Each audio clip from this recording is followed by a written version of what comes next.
चले, तो हमारा जो टॉपिक है उसका नाम आ रहा है यहाँ पे देखना जी, टाइप ऑफ सर्विसेज। ठीक है। अब अगर हम सर्विस वाइज पे बात करेंगे तो ये तो हमें पता है कि ये जो टॉपिक हम पढ़ रहे हैं सर्विस, इसके बारे में हम थोड़ा सा आइडिया लेके आ चुके हैं कि सर्विस क्या होती है। एक कंसिस्टेंट नहीं होती, इंटेंजिबल होती है, इन्वॉल्वमेंट लेना पड़ता है, सारी बातें तो हो गई। लेकिन सर्विस भी तो अलग अलग, जैसे गुड्स बहुत सारे टाइप के होते हैं, ऐसे सर्विस भी तो अलग अलग टाइप की हो सकती है।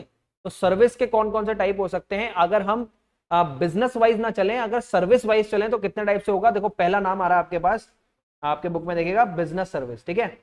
अब इसके तो ना आपको नाम से क्लियर हो जाना चाहिए, मेरे हिसाब से ज्यादा आपको दिक्कत नहीं आएगी इसको पढ़ने में, कि जब जब हम बिजनेस सर्विस की बात करेंगे तो बिजनेस सर्विस का मतलब है जो सर्विसेज बिजनेस को चाहिए। एक बिजनेसमैन को बिजनेस करने के लिए जितनी सर्विसेज की जरूरत पड़ती है वो सब बिजनेस सर्विसेज है। और बिना पढ़े मैं कुछ एग्जांपल्स ले रहा हूं, देखिएगा।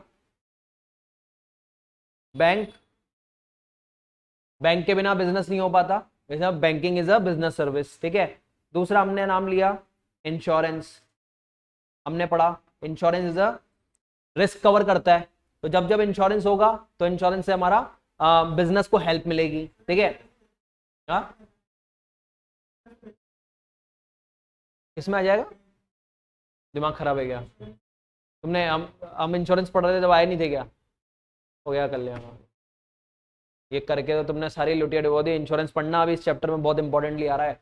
इस चैप्टर में हम बैंक और इंश्योरेंस दोनों पढ़ेंगे। ठीक है। चलिए, उसके बाद आते हैं हमारे पास सी पॉइंट। इसके अलावा और क्या आ सकता है जी भैया, ट्रांसपोर्टेशन। ठीक है, ट्रांसपोर्टेशन होगा क्योंकि उसके थ्रू हम अपना गुड्स इधर से उधर ट्रांसपोर्ट करेंगे। नेक्स्ट पॉइंट में हमारे पास आता है G D point, warehouse. ठीक है, वेयर हाउस ना होता तो हम गुड्स कहाँ रखते। तो इतनी सारी सर्विसेज हैं जो सिर्फ बिजनेसमैन को चाहिए। तो अब एक बार पढ़ के बताइए उस पॉइंट को, बिजनेस सर्विस में क्या क्या हमारे को चीजें चाहिए होती हैं।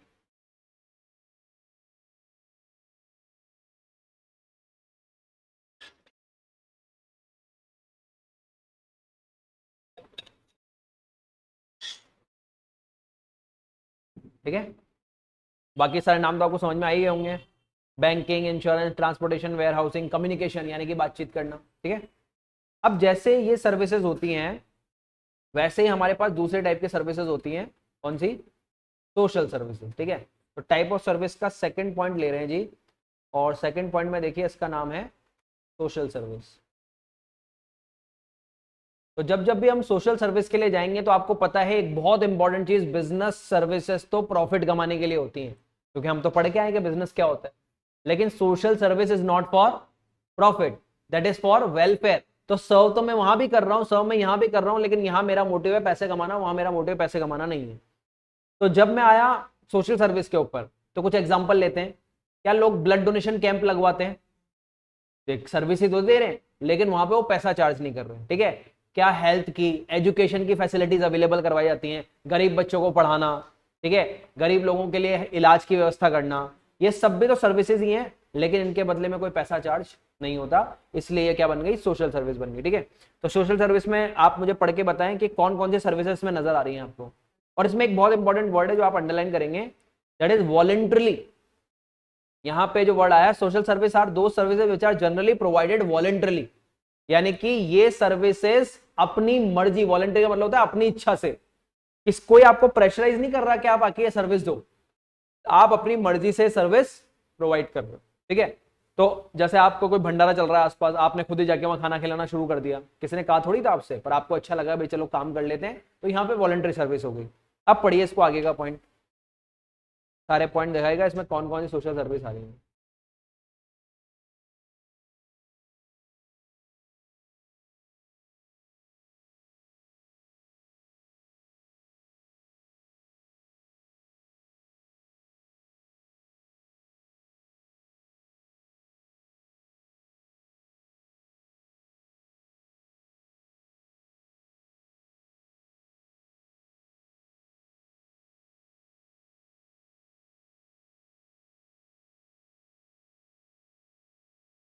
कैसे मतलब, कोई एग्जाम्पल? यहाँ पे एक बहुत अच्छी चीज आई है, कि कभी कभी सोशल वर्क करने वाले लोग पैसा भी लेते हैं। यहाँ पे आपको ध्यान रखना है, जो वो पैसा लिया जाता है ना, that is for cost, not for profit. इसका मतलब समझना प्रॉफिट और कॉस्ट का फर्क क्या है। मान लीजिए कोई चीज 10 रुपए में बन के तैयार हुई और मैं उसको 12 रुपीज में बेच रहा हूं, मैं बिजनेस कर रहा हूं क्योंकि मुझे 2 रुपए कमाने हैं, तो मैं 2 रुपए एक्स्ट्रा ले रहा हूं। बताओ, ट्रांसपोर्ट करने वाला अगर उतने ही पैसे लेगा तुमसे जितने का डीजल और पेट्रोल भराता है, तो फिर कहां से बिजनेस करेगा? एक्स्ट्रा लेगा ना। तो पॉइंट समझना। लेकिन अगर मैंने 10 की चीज में लेकर और 10 में ही दे दी, तो भले फ्री में नहीं दी, लेकिन मैंने तो कमाई नहीं करी ना। क्यों कह रहा हूं मैं? क्योंकि मेरे को सिर्फ इन लोगों तक ये चीज पहुंचानी थी और मेरे पास भी ज्यादा पैसे नहीं थे, तो 10 की चीज 10 में दे रहा हूं। तो 10 की चीज 10 में देके मैं प्रॉफिट तो नहीं कमा रहा। दैट इज द पॉइंट कि ये कौन कर रहा है? Social services. ठीक है। आज आप कोई सोसाइटी का एजुकेशन है, मान लीजिए आज किसी को जो है पढ़ाई के लिए एक बुक चाहिए, तो कोई बंदा बुक डिस्ट्रीब्यूट कर रहा है, वो बुक पे अगर प्रॉफिट चार्ज कर रहा है तो वो बिजनेस कर रहा है, लेकिन वो बुक कॉस्ट पे ही दे रहा है सबको। उन्होंने कहा मेरे को भी 100 रुपए में पड़ी है, आप भी 100 रुपए में ले लो, तो वो वेलफेयर ही हुआ ना। तो कॉस्ट और प्रॉफिट का है इसमें मेन बात। चलिए, हेल्थ की सर्विसेज हो गई, इसमें हाइजीन सर्विसेज हो गई, स्लम एरियाज के लिए काम करना हो गया, ये सब क्या है? सोशल सर्विसेज है। ठीक है। मतलब हाँ, मतलब वो होती ना यार, वो मुंबई में क्या बोलते हैं उसको? नहीं नहीं नहीं, बड़ा अच्छा नाम है वो, जहाँ पे गरीब मतलब ऐसे लोग रहते हैं ना, मजदूर टाइप के घर बना के, और वो झुग्गी झोपड़ी वैसे बोलते ही हैं अपन। बड़ा एक अच्छा वर्ड आ रहा था, मेरे को याद नहीं आ रहा। बाकी अ, हाँ, जहाँ पे गंदगी ज्यादा रहती है, सफाई की व्यवस्था नहीं है, ऐसा स्लम है। हाँ, ठीक है ना। अब ये इसके बाद देखो, ये जो जितने भी ये लोग जो काम करते हैं, मतलब ये सर्विस जो देते हैं, उनको ज्यादातर हम एक नाम देते हैं, जिसका नाम हमारे पास आया हुआ है। क्या नाम है? एनजीओ। ठीक है। Non governmental organization. जितनी भी गवर्नमेंट तो करती है, गवर्नमेंट का तो काम है, लेकिन एज एन एनजीओ आप अगर कर रहे हो तो आप क्या होगा? गवर्नमेंट से अलग प्राइवेट लोग भी कर सकते हैं, सोशल वेलफेयर सब कर रहे हैं, तो प्राइवेट लोग करेंगे तो वो कहलाया जाएगा एनजीओ। ठीक है। तो ये वर्ड याद रखना, जहां भी आगे एनजीओ वर्ड आएगा, इसका मतलब वो प्रॉफिट कमाने के लिए काम नहीं कर रहे, फिर वो सोसाइटी के भले के लिए काम कर रहे हैं। ठीक है। चलिए, अब इसके बाद जी आती है हमारे पास नेक्स्ट, और उसका नाम है हमारा पर्सनल सर्विस। और पर्सनल सर्विस के पॉइंट ऑफ व्यू से अगर हम देखें तो नाम से कुछ क्लियरिटी मिल रही है क्या? आप कुछ हिंट दे सकते हैं क्या पर्सनल सर्विस क्या होती होगी? अपने मन से अकेला कर, जो बंदा अकेला काम करेगा वो पर्सनल सर्विस होगी भाई, इनके हिसाब से। आपके हिसाब से भी ऐसा ही है क्या? हाँ। और पर्सनल सर्विस नहीं। चलिए, पर्सनल सर्विस का मतलब होता है, ये ना बिजनेस है ना सोशल है, ये सर्विसेज होती हैं फॉर डिफरेंट डिफरेंट पर्सन के लिए डिफरेंट डिफरेंट सर्विस देना। इंडिविजुअल इंडिविजुअल के लिए अलग अलग सर्विस, वो हो गई आपकी पर्सनल सर्विस। पर्सनल को मैं एक वर्ड और दे सकता हूं, कस्टमाइज्ड। ये वर्ड याद रखिएगा, इसको दूसरा नाम हम देते हैं कस्टमाइज्ड सर्विस। कस्टमाइज्ड सर्विस का मतलब क्या होता है, मैं थोड़ा सा एग्जांपल वाइज आपको क्लियर कर रहा हूं। मान लीजिए, वैसे तो मैं नॉर्मली सबको एक एक ही टाइप का काम कर देता हूं, लेकिन कोई स्पेशल बंदा मेरे पास आया कि जो मुझे तो ऐसी चीज चाहिए, तो बड़ी कंपनियां तो उसके हिसाब से बना के कुछ देगी नहीं, तो वो कौन करेगा? सर्विस प्रोवाइडर कर सकता है। उन्हें कहा हाँ, मैं तेरे हिसाब से मॉडिफाई कर देता हूं। तो देखो, हम बहुत सारी सर्विसेज पढ़ के आए हैं जो पर्सनल ही दी जाती हैं, जैसे सैलून, बाल काटने अगर आप जा रहे हैं सैलून पे, किसी कटिंग वाले के यहाँ जा रहे हैं, तो कटिंग वाला क्या करेगा? आपसे पूछेगा भाई जी आपको कैसी चाहिए।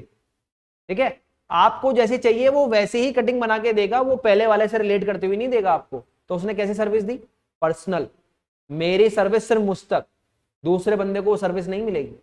ठीक है। तो जहां पे पूरी की पूरी सर्विस ही इंडिविजुअल के हिसाब से चले, वो पर्सनल सर्विस होती है। उसके लिए मेन लाइन आएगी, उससे आपको समझ में आएगा। Personal service are those service which are experienced differently by different customer. हर कस्टमर के लिए डिफरेंट तरीका। ठीक है। This service can not be consistent, ये कंसिस्टेंट हो ही नहीं सकती, हम पढ़े क्या है, इनकंसिस्टेंट होती है। They will differ depending upon the service provider, they will also depend upon the customers preference and demand. Customer preference and demand का मतलब जैसी कस्टमर की डिमांड होगी हम वैसी ही सर्विस बना के दे दे। ठीक है। जैसे कि बहुत अच्छे अच्छे एग्जाम्पल आ रहे हैं, टूरिज्म। बताइए, 5 लोग हैं अलग अलग, वो एक ही जगह पे घूमने जाना चाहते हैं गोवा में, तो क्या गोवा का सबको एक ही पैकेज बना दूंगा क्या? नहीं, सबकी रिक्वायरमेंट अलग है। कोई कह रहा है जी मुझे तो 5 स्टार होटल चाहिए, कोई कह रहा है नहीं नहीं जी मुझे तो नॉर्मल होटल ही चलेगा, दोनों का अलग अलग पैकेज बनेगा। कोई कहता है जी मुझे तो वहां घूमने के लिए एक बढ़िया गाड़ी चाहिए, कोई कहता है नहीं नहीं जी मैं तो किसी भी ऑटो ऑटो में घूम लूंगा। फर्क है। कोई प्लेन से जाने के लिए रेडी हो रहा है, कोई ट्रेन से जाने के लिए रेडी हो रहा है, कोई बस से जाने के लिए रेडी हो रहा है, तो सबका अपना अपना तरीका है। पहुंचेंगे सब गोवा ही, लेकिन गोवा का एक्सपीरियंस सबका अलग अलग होगा। ठीक है, तो ये कंडीशन आपको गिला रही है। रिक्रिएशन, रिक्रिएशन में क्या होता है? It is a service of पुरानी चीजों को नया करना, मॉड्यूलेशंस चीजों में। तो वो किस हिसाब से होते हैं भैया? आपके हिसाब से। आपको अगर पुरानी चीज को किसी को ब्लू कलर डलवाना है तो ब्लू डालेंगे जी, ग्रीन करवाना है तो ग्रीन करेंगे जी। किसी को पुरानी कार मॉडिफाई होती है ना, कारें बाइक्स मॉडिफाई होती हैं, तो किसी को मॉडिफिकेशन करवाना है, किसी को अपनी कार में थोड़ा स्पोर्ट्स लुक चाहिए, किसी को अपनी गाड़ी के अंदर जो है थोड़ा क्लासिक लुक चाहिए, किसी को अंदर ही बार बनाना है। आपने वो सुना है, लिमोजूनी बना देते हैं कार को, बीच में से कार कट जाती है, काट के आप उसको जितना लंबा करना चाहें कर लें, और बीच में वो ऐड कर देते हैं उसको। ठीक है, तो ये भी एक सर्विसेज है, जहां पे आप जैसा मांगोगे आपको वैसी टाइप की सर्विस अवेलेबल हो जाएगी। तो ये भी एक सर्विस हो गई, पर्सनल सर्विस। ठीक है, तो इंडिया में मतलब हम कहें तो हमको बात टोटली अगर डिवाइड करके चलें तो हमारे पास 3 टाइप की सर्विस आ रही हैं, बिजनेस, सोशल, पर्सनल।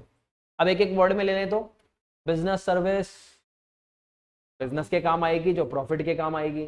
सोशल जो सोसाइटी का वेलफेयर करने के काम आएगी, और पर्सनल जो डिफरेंट पर्सन के हिसाब से डिफरेंट डिफरेंट चलेगी। Line clear? ठीक है, चलिए अब ये तो हो गई बेसिक बात। बेसिक बात के बाद अब हमारा मेन चैप्टर शुरू होता है, और इस मेन चैप्टर में हमारे पास सबसे इंपॉर्टेंटली जो चीज आती है नहीं, वो है आपकी बिजनेस सर्विसेज होती कितने टाइप की है। ठीक है, अब जो बिजनेस सर्विसेज हैं वो कितने टाइप की होती हैं, उससे हमारा क्या मतलब है, हम क्या बोलना चाह रहे हैं मतलब बिजनेस सर्विस टाइप की। क्योंकि अभी बताओ इन तीनों सर्विसेज में जो अभी अभी हमने पढ़ी, सबसे इंपॉर्टेंट सर्विस कौन सी? बिजनेस। क्योंकि एज अ कॉमर्स हमारे लिए तो बिजनेस सर्विसेज सबसे इंपॉर्टेंट है। हमें क्या करना एनजीओ के बारे में जान के, सोशल वेलफेयर के बारे में जान के, या हमें क्या करना है कि पर्सनल कौन सा बंदा कैसे लेता है? हम चाहते हैं भैया जिससे बिजनेस होता है वो हमें पता लगे। तो इस चैप्टर में बहुत ही इंपॉर्टेंटली ये चैप्टर आपको बताएगा कि कौन कौन से इंपॉर्टेंट सर्विसेज है इंडिया में जो हर बिजनेसमैन को चाहिए। तो सबसे पहले आप एक बार, मैं सीधा शुरुआत पे आपको लेके चलता हूँ, थोड़ा थोड़ा आइडिया मैं आज सबका दूंगा, उसके बाद हम स्टार्ट करेंगे तो आपको बहुत अच्छे से समझ में आएगा। चलिए सबसे पहली सर्विस अब हम उठा रहे हैं, बैंकिंग। बताइए आज के टाइम पर बिना बैंकिंग के कोई बिजनेस पॉसिबल ही नहीं। बैंक का इतना ज्यादा काम हो गया है कि क्योंकि ऑनलाइन सिस्टम्स आ गए हैं, अकाउंट्स के थ्रू पेमेंट्स होते हैं, इतना सब कुछ अगर ना हो तो इतना जल्दी ये सारा काम सेटल करना किसी बिजनेसमैन की बस की बात नहीं है। अब हम छोटी छोटी 2-3 बात करेंगे, पहले बैंक को समझेंगे, फिर इसका डिटेलिंग हम कर लेंगे। देखो बैंक किसे कहते हैं, मुझे बताइए भाई, आप में से कोई बता सकता है बैंक किसे कहते हैं? आप कैसे आइडेंटिफाई करोगे कि ये बैंक है?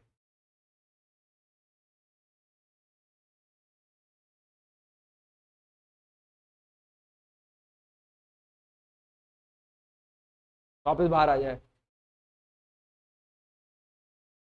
जहां से लोन मिल जाए। ठीक है, तो फाइनली हमारे पास देखो 2-3 वर्ड आए हैं, मैं इसको थोड़ा वाइफरकेट कर देता हूं। देखिएगा, बैंक वो है जो 2 काम करे, जो ये 2 काम कर रहा होगा इंडिया में वो पक्का बैंक है। ठीक है, 2 काम का मतलब होता है, पहला डिपॉजिट लेना, मतलब पहले लोगों से पैसा डिपॉजिट करवाता है। ठीक है, फिर उसी डिपॉजिट पैसे में से क्या दे देता है? लोन, उधार। तो एक तरफ से पैसा आया, एक तरफ पैसा उधार गया, ये दोनों काम अगर कोई कर रहा है तो वो इंडिया में बैंक है। लेकिन मान लीजिए सिर्फ कोई लोन ही दे रहा है, ये नहीं कर रहा, तो फिर वो बैंक नहीं है। वो कौन है? नाम याद रखना, फाइनेंशियल इंस्टीट्यूशन, आगे काम आएगा।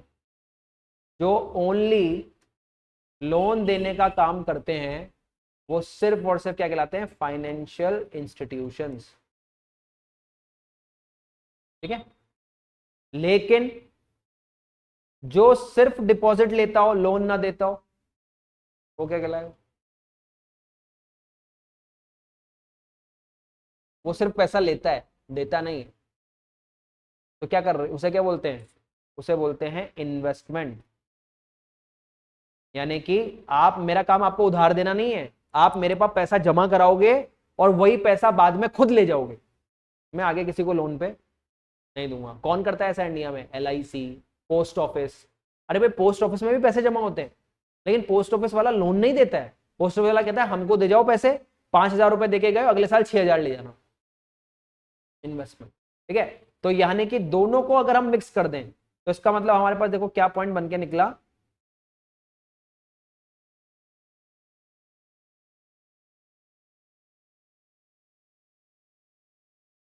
यहां से मेन पॉइंट हटा देंगे, इसको तो हटा देते हैं। हमारा मेन पॉइंट बना कि जब जब डिपॉजिट के साथ क्या आएगा? लोन। ये दो काम जब जब होंगे तो वो क्या बन जाएगा? बैंक बन जाएगा। इन दोनों से मिलके बनेगा बैंक। लेकिन इसका मतलब ये नहीं है कि ये दो ही काम है बैंक के। बैंक के काम तो बहुत सारे हैं, लेकिन ये दो मेन काम है। इसके अलावा और कोई काम होता हो नहीं होता हो, ये दो जरूर होंगे। ठीक है, तो पहला पॉइंट आपके सामने क्लियर हो गया कि डिपॉजिट और लोन के बिना बैंकिंग नहीं होगी। अब बात आती है फिर बैंक डिपॉजिट कितने तरीके से लेते हैं। ध्यान रखिएगा, वापस से बता रहा हूं, पहले बता चुका हूं मैं, पढ़ाया बनने शायद ये, है ना। डिपॉजिट कितने तरीके से बैंक लेता है? 4 तरीके से। सेविंग अकाउंट, ठीक है, दूसरा करंट अकाउंट, तीसरा FD, और चौथा RD। आगे समझ। अब दोनों चारों को एक बार धीरे धीरे एक्सप्लेन कर देता हूं। सेविंग अकाउंट में क्या होगा? आप और मैं जब इंडिविजुअल लोग अपना अकाउंट खुलवाएंगे तो उसे सेविंग अकाउंट बोला जाएगा। ठीक है, लेकिन पैसा रखने के लिए जब बिजनेसमैन अपना अकाउंट खुलवाएगा तो वो करंट अकाउंट। बिजनेसमैन का अकाउंट करंट, नॉर्मल लोगों का अकाउंट सेविंग। ठीक है, अब इन दोनों में क्या होता है? सेविंग में तो मैं कभी भी पैसा डाल सकता हूं, कभी भी निकाल सकता हूं। करंट में भी बिजनेसमैन कभी भी पैसा डाले, कभी भी निकाले। लेकिन FD में एक बार पैसा जमा होगा तो एक टाइम के बाद ही मिलेगा। ठीक है, ये फर्क है। FD में मान लीजिए आपने करा दी 2 साल की, तो 2 साल बाद मिलेगा। 5 साल की करा दी तो 5 साल में मिलेगा। लेकिन FD में पैसा एक साथ जमा होता है, वन टाइम। आपके पास जितना है उतना आज जमा करा दो, 50,000, 5 लाख, 10 लाख, 1 करोड़, 5 करोड़, जितनी करानी आज करा दो। ठीक है, लेकिन RD में क्या होगा? RD में भी एक टाइम के लिए पैसा डिपॉजिट होगा, लेकिन RD में जाएगा पैसा धीरे धीरे। वो लोग जो जॉब करते हैं, जिनकी सैलरी आती है हर महीने, वो इतना बड़ा सेविंग नहीं कर सकते कि एक साथ 5 लाख रुपए लेके आ जाए वो। नहीं, EMI तो लोन पे होती है, वो अलग चीज है। RD के अंदर आपको क्या करना पड़ेगा? हर महीने एक इंस्टॉलमेंट देनी पड़ेगी। ठीक है, इंस्टॉलमेंट किसकी? कि जब मैं मान लीजिए 50,000 रुपए महीना कमाता हूं, तो मैं तो एक काम करूंगा, 2,000 रुपए हर महीना बचा लूंगा और 2,000 रुपए RD में जमा करा 5 साल तक। अब वो पैसे जमा होते रहेंगे, होते रहेंगे, होते रहेंगे, तो 5 साल बाद लाखों रुपए का फंड अच्छा तैयार होकर आपको मिल जाएगा विद इंटरेस्ट। तो FD में एक साथ पैसा जा रहा है, RD में धीरे धीरे पैसा जा रहा है, बस इतना से फर्क है। ठीक है, 4 तरीके से बैंक ने पैसा लिया। सेविंग पे बैंक हमको क्या देता है? इंटरेस्ट देता है। ठीक है, हम अपना पैसा अगर बैंक में रखेंगे तो क्या करेगा बैंक? इंटरेस्ट देगा, लेकिन इंटरेस्ट बहुत कम होता है सेविंग पे। ठीक है, ध्यान रखना।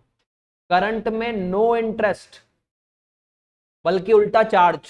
ठीक है, याद रखना है, बैंक चार्ज लेता है करंट अकाउंट पे। क्यों? क्योंकि बिजनेसमैन का अकाउंट है भाई, इस पे पैसे दूंगा नहीं, इस पे तो बल्कि मैं तुम्हारे लिए बहुत सारा काम कर रहा हूं, तुम मुझे और उल्टा चार्ज दो। सेविंग अकाउंट में तो क्या है, महीने में 2, 4, 5, 10 ट्रांजेक्शन हो जाते हैं, वो तो चलो ठीक है। यहाँ तो 100 ट्रांजेक्शन रोज कर रहा है बिजनेसमैन बैंक अकाउंट से, तो कब तक संभालूंगा मैं? तो यहाँ पे मेरे आपको देना पड़ेगा चार्ज। और सबसे ज्यादा हाई इंटरेस्ट कहाँ मिलता है? FD में। क्यों मिलता है भाई हाई इंटरेस्ट FD में? रीजन कोई दे सकता है? सेविंग से ज्यादा रिटर्न मिलेगा आपको FD में, क्योंकि उसको बार बार निकालने की परमिशन तो आप दे ही नहीं रहे ना। तो आपको पता है पैसा 2 साल के लिए मेरे पास आ गया, तो आप उस पर ज्यादा हाई इंटरेस्ट का रिटर्न दे दोगे। ठीक है, और RD पे भी आपको हाई इंटरेस्ट मिलेगा, लेकिन FD से कम। FD से कम क्यों होगा ये? क्योंकि वहां तो एक साथ ही एक दिन में सारा पैसा चला गया, यहाँ तो धीरे धीरे जाएगा, तो धीरे धीरे जाएगा तो इंटरेस्ट भी तो धीरे धीरे ही बनेगा।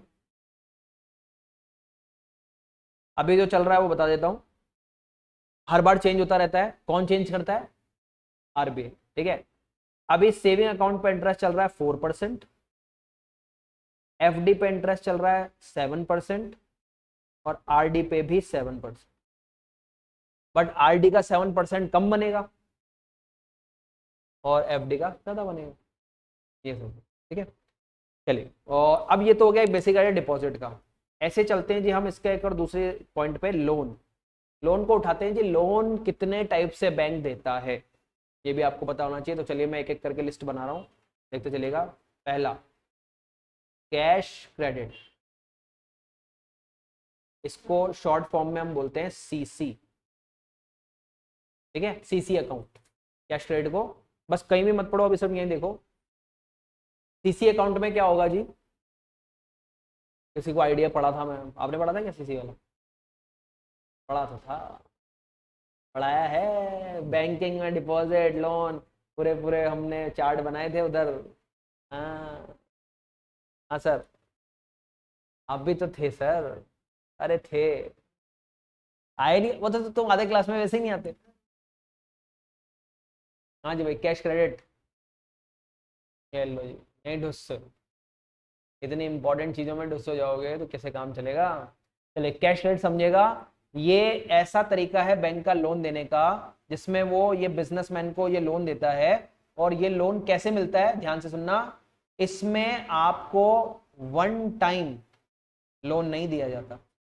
पहले क्या होता था, कैश क्रेडिट आने से पहले, आज ऐसा मान लीजिए मैं बिजनेसमैन हूं और मुझे लोन चाहिए, तो मैं बैंक के पास गया, बैंक से मैंने कहा जी मुझे 50 लाख का लोन दे दो। बैंक ने कहा ठीक है जी, आपका बिजनेस बढ़िया चल रहा है, 50 लाख का लोन ले जाओ।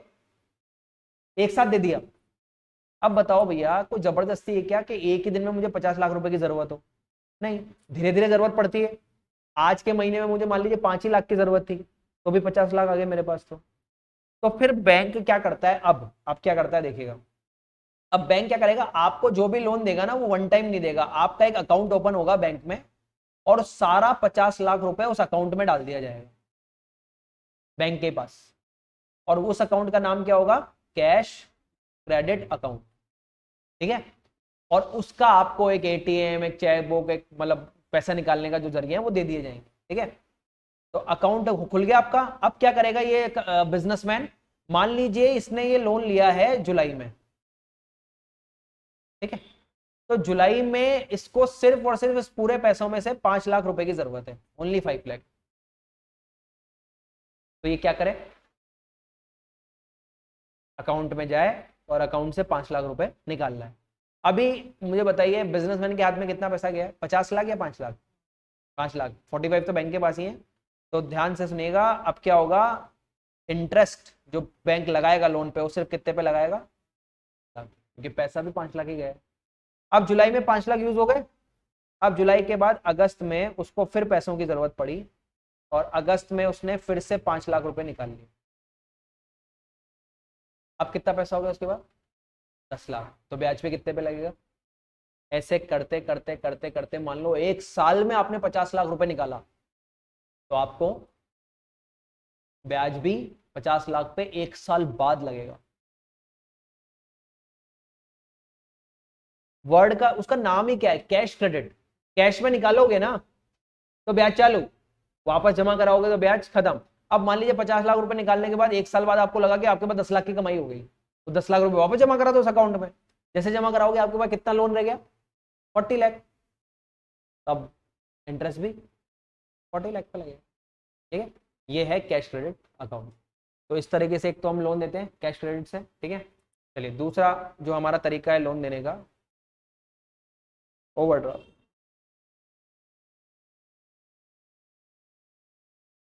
चलिए जी, ओवरड्राफ्ट देखते हैं जी। ओवरड्राफ्ट क्या होता है, बताइए, कौन बताएगा ओवरड्राफ्ट? क्या? हाँ, कब, ऐसा कैसे हो सकता है कि आपके अकाउंट में पैसे कम है और आप ज्यादा दे रहे हैं?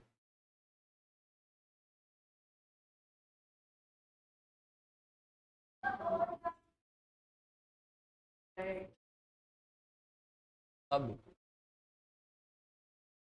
मैडम बताएंगे, याद तो आ रहा, ओवरड्राफ्ट की फैसिलिटी।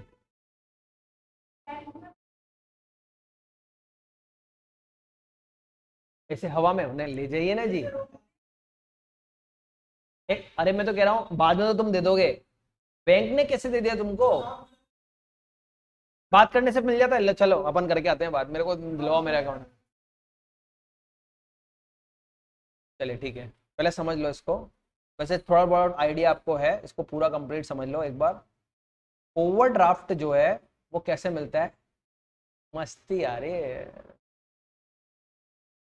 ओवरड्राफ्ट में देखिएगा, ये पहला और सबसे इंपॉर्टेंट क्वेश्चन जो आपकी पहली लाइन में आना चाहिए, ये सिर्फ इंडिया में करंट अकाउंट पे मिलता है और किसी अकाउंट पे नहीं।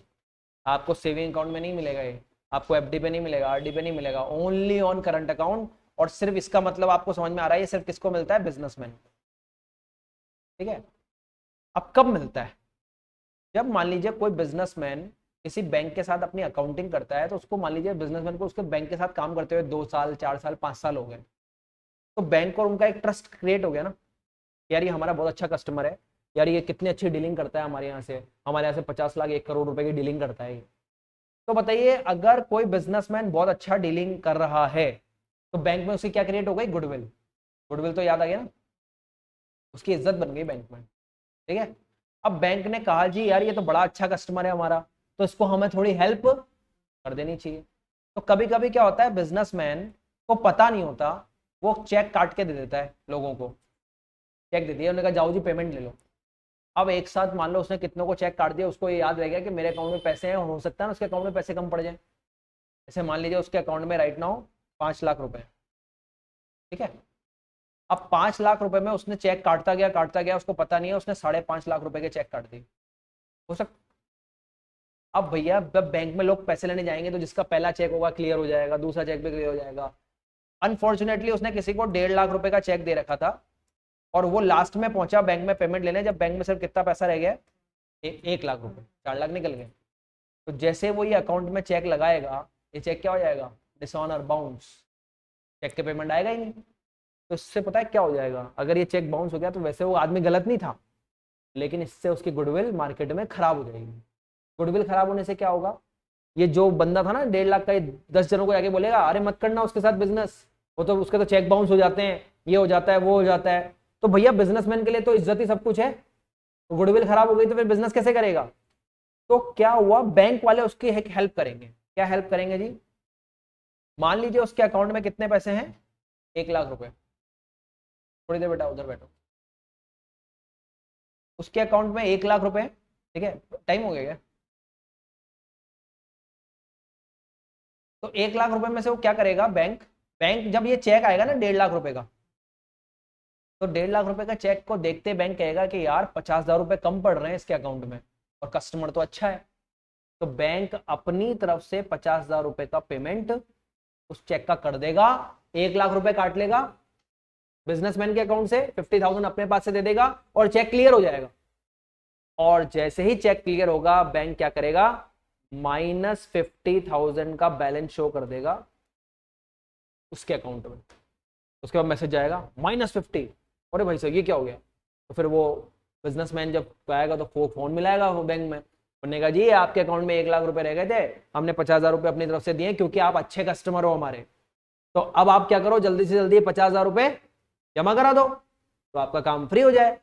अब जब तक, जिस दिन तक वो बंदा ये पैसे जमा नहीं कराएगा, उतने दिन तक का बैंक उससे इंटरेस्ट चार्ज करेगा। बैंक ने एक तरीके से लोन दिया है आपको, 50,000 का लोन आया आपके पास, ठीक है। अब जब मान लीजिए 10 दिन बाद बिजनेसमैन ने 10 डेज आफ्टर क्या किया, पैसे जमा करा दिए। और कितने करा दिए, ध्यान से देखना, कितने करा दिए जी, 2 लाख रुपए एक साथ। बताओ अकाउंट में बैलेंस कितना आएगा,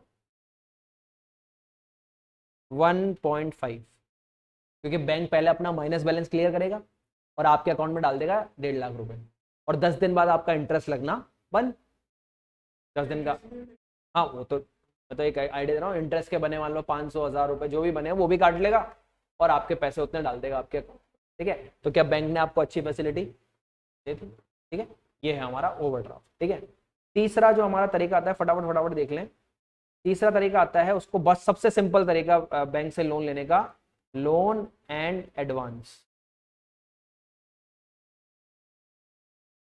ये सबसे पुराना सबसे सिंपल तरीका जो आज भी चलता है और बैंक कभी बंद भी नहीं करते। भैया आओ, आपको कितना लोन चाहिए, 5 लाख रुपए, 10 लाख रुपए, 50 लाख रुपए, जो लोन लेना है लो, मेरे पास क्या रख दो, गिरवी रख दो कुछ, नो टेंशन, आप गुडविल हो नहीं हो, आपको कोई जानता है नहीं जानता, आपके पास प्रॉपर्टी के पेपर है लेके आ जाओ, कार है ले आओ, बिल्डिंग है, प्लॉट है, प्रॉपर्टी है, कुछ ज्वेलरी है, कुछ भी ले आओ और मेरे पास रख दो, मैं उसका वैल्यूएशन कर लूंगा। वैल्यूएशन करने के बाद मुझे लगता है कि हाँ इस पे इतना लोन दिया जा सकता है तो मैं दे दूंगा। ठीक है, तो मान लीजिए आपने मेरे पास 50 लाख रुपए का लोन लिया है, तो आपने मेरे को 60 लाख रुपए की एक प्लॉट दे दिया। आज मुझे पता है इस प्लॉट की वैल्यू 60 लाख रुपए है, तो मैं 50 लाख रुपए का लोन आपको दे दूंगा। क्यों, मुझे टेंशन नहीं है, कल को आप लोन नहीं दे भी ना होगा तो मैं इसको बेच के अपने पैसे वसूल कर लूंगा, लोन एंड एडवांस। ठीक है, तो ये तरीके हो गए लोन के, ये हो गए इसके। ठीक है, अब इसके लिए आपको जो अभी हमने किया है उसमें आपको छोटा सा काम करना है। ये सिर्फ आगे आगे वाला एक बैंकिंग का पैराग्राफ दिया हुआ है, इसको पढ़ लीजिए।